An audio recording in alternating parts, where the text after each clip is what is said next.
Welcome, traveler, to my channel, The Cosmic Traveler. আমি মহাশূন্যের যাত্রী। তুমি যদি এই পথে এখনো হাঁটছো, তাহলে তুমি ঠিকই বুঝতে পারছো যে এই পৃথিবীতে কিছু একটা গোলমাল চলছে। কিছু গভীর সত্যকে যেন আমাদের কাছ থেকে লুকিয়ে রাখা হয়েছে। আর আমাদের সামনে এমন একটা গল্প তুলে ধরা হয়েছে যাতে আমাদের ক্ষুদ্র আর অক্ষম হিসেবে দেখানো হচ্ছে। আজকে আমরা সেই চুরি হওয়া ইতিহাসের কিছুটা উদ্ঘাটন করব, আর যারা এই কাহিনী তৈরি করেছিল তাদের নিয়ে কিছু কথা বলবো। তো আমাদের কাছ থেকে কি কেড়ে নেওয়া হয়েছে? আমরা এক সময় সব কিছুর সাথে কানেক্টেড ছিলাম, সোর্সের সাথে, প্রকৃতির সাথে, একে অপরের সঙ্গে, এমনকি আমাদের আত্মার সঙ্গেও আমাদের একটা কানেকশন ছিল। আমরা শুধু সোর্স বা ঈশ্বরের উপাসনাই করতাম না, আমরাই ছিলাম সোর্স বা ঈশ্বরের বহিঃপ্রকাশ। ছিলাম না, আমরা এখনও ঈশ্বরেরই বহিঃপ্রকাশ। আমরা আমাদের চারপাশের সকল ধরনের শক্তি বা এনার্জি, সব ফ্রিকোয়েন্সির সাথে একটা ছন্দে বাস করতাম। আমাদের ভেতরকার আলোয় আমরা আলোকিত ছিলাম। কিন্তু তারপর একটা পরিবর্তন এলো, একটা হাইজ্যাকিং বলা যায়। একটা ডিস্টোরশন ঘটিয়ে মিথ্যা আলোর জাল বিছানো হলো, যেটাকে আমরা বলছি মায়াজাল। অনেক কাল আগে কিছু বিংস ছিল, বা প্রাণ, বা কি বলবো, জাতিসত্তা, মানে মানব জাতি না, অন্য এক ধরনের প্রাণসত্তা, যাদের মহাবিশ্ব বা ইউনিভার্স সৃষ্টি করারও ক্ষমতা ছিল। তারা নিজেদেরকে সোর্স থেকে বিচ্ছিন্ন করে ফেলেছিল। অনেকটা বলা যায়, ধরো না, পরীক্ষা করে দেখতে যে সোর্স থেকে বিচ্ছিন্ন হলে কেমন হয়। তারা বলল, আমরা নিজেরাই ঈশ্বর হব, আমরা নিজেরাই নিয়ম বানাবো, নিজেরাই সৃষ্টি করব। তো এভাবে তারা নিজেদেরকে সোর্স থেকে বিচ্ছিন্ন করতে করতে এমন একটি পর্যায়ে এসে পৌঁছলো যে তাদের ভেতরে যে অরিজিনাল যে সোর্সের আলো ছিল তা নিঃশেষ হয়ে গেল, যার ফলে তাদের সৃষ্টি করার ক্ষমতাও লোপ পেল। কারণ কথা হলো, সোর্স এনার্জি বা সোর্সের লাইট ছাড়া কোনো কিছু সৃষ্টি করা যায় না। তো তারা তখন সৃষ্টির অনুকরণ শুরু করলো, হুবহু কপি, নকল নকশা। মায়ার ভেতর মায়া, আসল জগতের উপর মায়াজাল বিছিয়ে দিল স্তরের পর স্তর। সৃষ্টি করলো ফলস লাইট ম্যাট্রিক্স বা নকল জগতের, আর নিজেদের নাম দিল গডস, এঞ্জেলস, সেভিয়ার্স। আর আমরাও তাই বিশ্বাস করতে শুরু করলাম। ধীরে ধীরে ফেসে গেলাম সেই নকল জগতে। এরাই হলো ফলেন আর্কিটেক্টস বা মায়ের স্থপতি। এই ফলেন আর্কিটেক্টসরাই ডেমিয়ার্জ আর আর্কন প্রোগ্রাম সৃষ্টি করেছে। তো এই ফলেন আর্কিটেক্টরা একটি কৃত্রিম সিস্টেম তৈরি করলো, যেহেতু ওরা নিজেরা আর সৃষ্টি করতে পারছে না।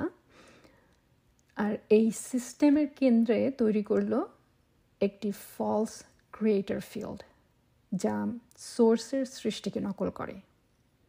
এটি হলো ডেমিয়ার্জ বা নকল সৃষ্টিকর্তা। এটি একটি প্রোগ্রাম, কোনো বিইং বা প্রাণ নয়। এই নকল সৃষ্টিকর্তা বা ডেমিয়ার্জ প্রোগ্রাম সোর্সকে অনুকরণ করে ঠিকই, কিন্তু ব্যাপারটিকে একটু বদলে দেয়, ঠিক পিওর রাখে না।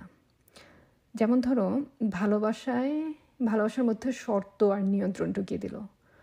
সোর্সের যে নিঃশর্ত ভালোবাসা, সেটিকে বদলে দিল, মুক্তির জায়গায় আনলো ভয়, শাসন, আনুগত্য। এই ডেমিয়ার্জ আবার সৃষ্টি করলো আর্কনস, যা প্যারাসাইটের মতো আমাদের চিন্তা চেতনাকে আক্রমণ করে। আমাদের মনে চেপে রাখা চিন্তা, লজ্জা, দোষবোধ, এগুলোকে বিকৃত করে আমাদের আত্মবিশ্বাস ভেঙে দেয়। ধর্মের দোহাই দিয়ে আমাদের নিয়ন্ত্রণ করে, নিজের যত্ন নেয়া বা সেলফ লাভকে স্বার্থপরতা হিসেবে দেখায়। ধর্মের নামে, প্রেমের নামে মুখোশ পরে আমাদেরকে আমাদের আলো থেকে বিচ্ছিন্ন করে রেখেছে। এভাবে ওরা আমাদের ইতিহাস নতুন করে লিখতে লাগলো, আর আমাদের স্মৃতি আমরা হারাতে লাগলাম। মুক্ত লিমোরিয়া, আটলান্টিস, টার্টারিয়া মুছে দিল, আর সেগুলোর জায়গায় দিল রাজ্য শাসন, রাজত্ব, যুদ্ধ, ভয়, পাপ ইত্যাদি ইত্যাদি। আর বলল, ঈশ্বর আকাশে আছেন, তুমি পাপী, এখন কষ্ট করলে পরে স্বর্গে যাবে, প্রায়শ্চিত্ত করলে হয়তো পরে মুক্তি পাবে। আমরাও তাদের কথা বিশ্বাস করতে শুরু করলাম, তাদের নকল সৃষ্টিকর্তাকে আমাদের ঈশ্বর ভাবতে শুরু করলাম, আর ভুলে গেলাম যে আসল সৃষ্টিকর্তা বা সোর্স হলো চেতনা, কনশাসনেস, একটি স্রোতের মতো, যা আমাদের ভিতর দিয়ে চলে, সব কিছুর ভিতর দিয়ে চলে, সবখানেই আছে, শুধু আকাশেই না। সোর্সকে বাঁধা যায় না, কেউ তোমাকে সোর্স থেকে বিচ্ছিন্ন করতে পারে না, একমাত্র তোমার বিশ্বাস ছাড়া। তুমি যদি এই প্রোগ্রামগুলো বিশ্বাস করো, তবেই তোমার মনে হবে তুমি সোর্স থেকে আলাদা, আর সেটিই হলো মায়া। কিন্তু প্রকৃত সত্যে তুমি আলাদা নাও। You're not separate from source. You can't be. We can't. That is the truth. কেউই আলাদা নয়, এমনকি এই ফলস আর্কিটেক্টরাও না। তারাও সোর্সের সাথে সংযুক্ত আছে, যদিও সেই কানেকশনটি খুবই খুবই খুবই ক্ষীণ, অনেকটা নেই বলা যায়, কিন্তু তবুও একটা কানেকশন আছে। তুমি যদি ভিডিওটি এখনও দেখছো, তাহলে শোনো তুমি কে এবং কেন এসেছো। তুমি একসময় আসল বিল্ডার বা নির্মাতাদের একজন ছিলে।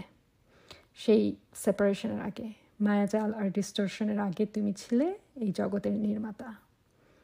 এই জগতের চেতনার জ্যামিতি তুমি এঁকেছ, তুমি হেল্প করেছ চেতনা দিয়ে বস্তু জগৎ বা ফিজিক্যাল রেলম সৃষ্টি করতে।